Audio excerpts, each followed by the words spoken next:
মৰমৰ ছাত্ৰ-ছাত্ৰীসকল, আজিৰ ভিডিঅ'টোত আমি নৱম শ্ৰেণী বিজ্ঞানৰ পৰমাণুৰ গঠন পাঠৰ পাঠভিত্তিক প্ৰশ্ন উত্তৰসমূহ আলোচনা কৰিম।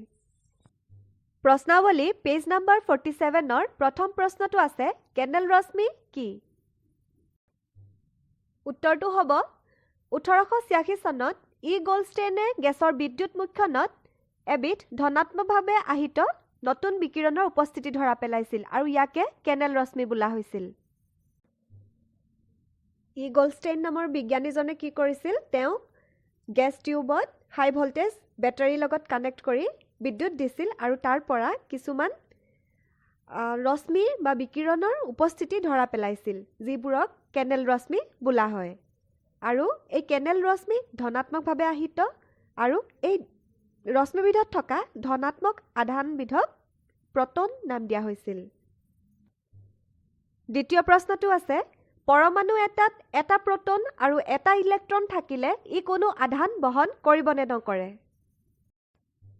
উত্তৰটো হ'ব ইলেক্ট্ৰন ঋণাত্মক আধানযুক্ত কণা আৰু প্ৰটন ধনাত্মক আধানযুক্ত, গতিকে সিহঁতে বহন কৰা আধানৰ পৰিমাণ সমান।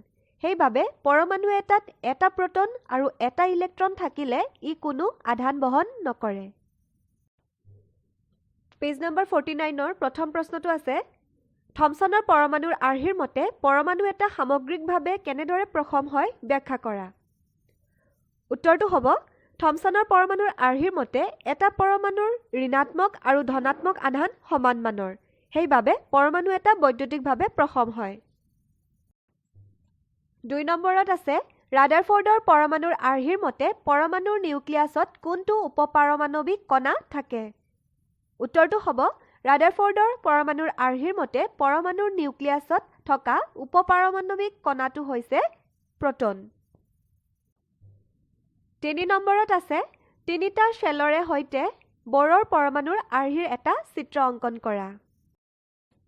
এইখন চিত্ৰত পৰমাণুৰ তিনিটা শ্বেল বা শক্তিস্তৰ দেখুওৱা হৈছে আৰু কেন্দ্ৰটো হৈছে নিউক্লিয়াছ। শ্বেল তিনিটা হৈছে কে শ্বেল, এল শ্বেল আৰু এম শ্বেল। 4 নম্বৰত আছে যদি আলফা কণা বিচ্ছুৰণ পৰীক্ষাটোত সোণৰ পাতৰ সলনি আন ধাতুৰ পাত ব্যৱহাৰ কৰা হয় তেনেহ'লে কি দেখা যাব বুলি ভাবা? উত্তৰটো হ'ব যদি আলফা কণা বিচ্ছুৰণ পৰীক্ষাটোত সোণৰ পাতৰ সলনি আন ধাতুৰ পাত ব্যৱহাৰ কৰা হয় তেন্তে প্ৰায় সকলোবোৰ আলফা কণা বিক্ষেপিত নোহোৱাকৈ পাৰ হৈ যাব আৰু খুব কম আলফা কণাহে বিক্ষেপিত হ'ব পাৰে। অৰ্থাৎ সোণৰ পাত ব্যৱহাৰ কৰি যি ফলাফল পোৱা গৈছিল একে ফলাফল পোৱা যাব, কাৰণ সকলো পৰমাণুৰে গঠন একে।